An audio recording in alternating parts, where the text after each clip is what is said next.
Vishveshwaran Sridharan presents another Pitur Vachanakari from Ramayana, who is a young warrior, suddenly orphaned and acquitting himself very nicely in a sudden position of responsibility and in deference to his father's dying wish. Oh, how so well does this young warrior acquit himself. Vishvesh, as we call him, is another student from a very early days of the Shloka class. Always enthusiastic and one with very good memory, Vishvesh participates in many Tamil language activities at school. Quite fittingly, his study paper has a lovely flavor of Kamba Ramayana. It will be nice to mention here that Vishvesh is our very own aspiring Naravyagra, his favorite expression from Ramayana Shlokams. And he aspires to emulate the leadership and organizing skills of the youngest Vaanara warrior in his paper. And to find out who is this youngest Vaanara warrior, we will have Vishvesh with his paper. On to you, Vishvesh. Shri Gurubhyo Namaha. Buddhya hi ashtangaya yuktam chaturabala samanvitam chaturadasha gunam mene hanuman valena sutam. Sitaram. My humble pranams to the lotus feet of my Guru Maharaj, Shri Muralidhara Swamiji. My sincere pranams to Ranganji and all the elders who are present here today. Hanuman considers Angada valorous like his father Vali and as having 8-fold intelligence, 4-fold tactics, 14 traits with splendor, strength and valor. He also considers Angada to be as intelligent as Brahaspati and glowing like the moon.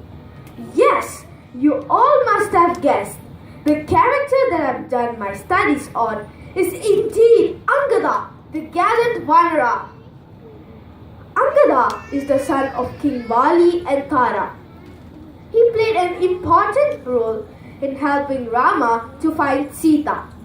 Vali, at the time of his death, requested Sugriva to take care of Angada as his own child. He also expressed how Angada was very dear to him and asked Sugriva to be his refuge. At a very young age, he was made the prince of Kishkinda.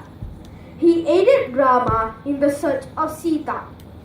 He was also the youngest Vaanara to fight alongside Rama. One of the reasons I chose to study Angada is because of his readiness to accept responsibility. It is not easy for everyone to respond to situations in the same way as Angada. He acted with a lot of maturity for his age, performed the last rites of his father, and took the burden of his kingdom. He also took care of his mother. His obedience is also very impressive. Vali, in his last words, had told Angada, Balamai Tavir, stop all your childish pranks at once. Ni and sol patrudi aayi. If you value my words, then listen to me. This Rama is none but the ultimate, the one who has none above him. He has assumed a form out of compassion for us so that we can see him. The obedient Angada had no difficulty in immediately accepting Sri Rama as his protector, and he did not show any hatred towards Sugriva either. I also admire Angada's administrative skills, and I wish to emulate this in my life. These skills can be recognized when he led the Vaanara team southwards in search of Sita. The leadership quality of Angada also fascinates me. Angada finds fault with himself for not being able to get information on Sita. He is unable to bear the thought of the suffering that he, the leader of the team, on whom all hopes were pinned. As the leader of this team, he accepted responsibility for this failure. Failure to do one's allotted duty was worse than death for a hero like Angadan.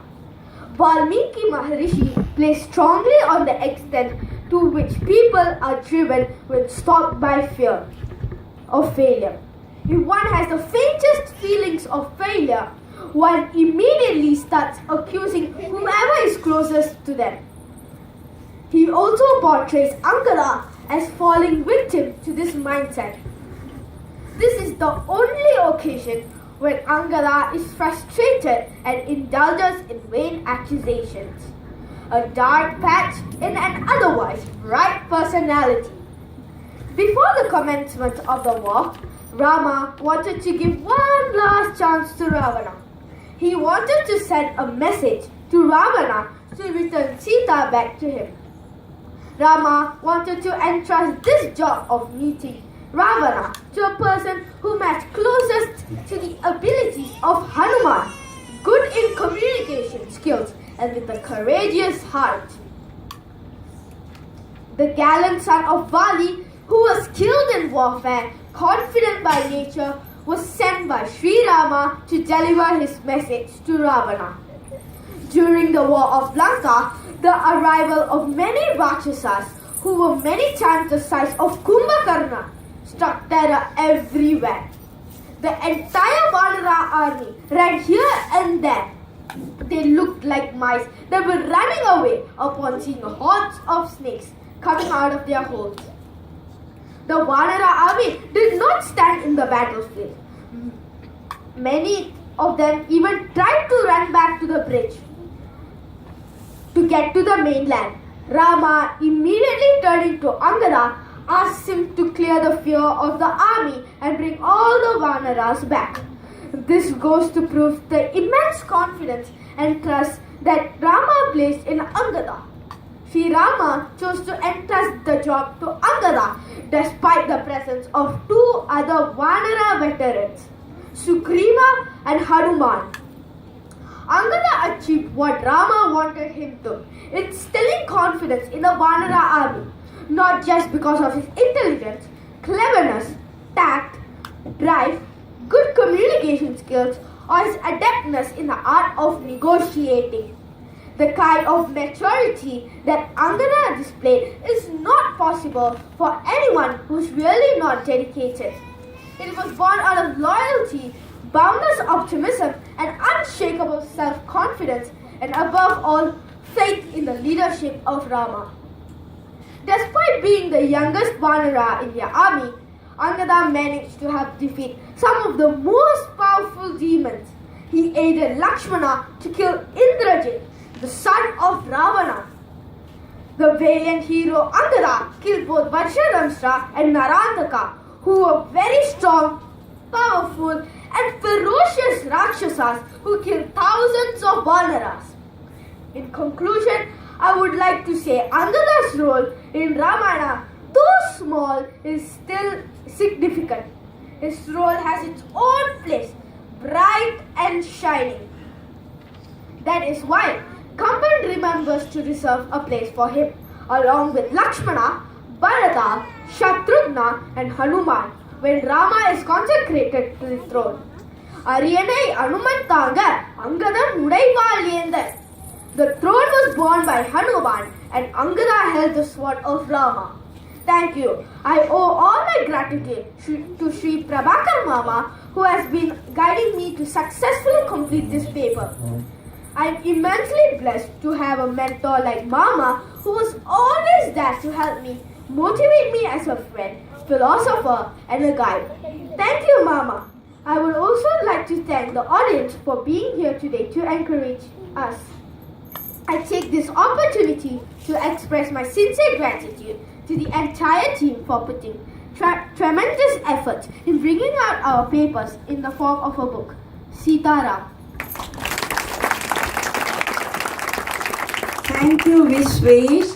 That was a power-packed presentation, giving us beautiful insights into the character of Angada. And we had a very nice smattering of Kavya Tamil also here and there. And yes, Angada, the youngest warrior, is indeed a very emulatable figure. Just to share with you all, a little bird told me that in a household which always reverberates with the sound of Hare Rama, Hare Krishna all the time, of late, just for the presentation, it was all Angada, Angada, Angada. That was going on. That's what I was told by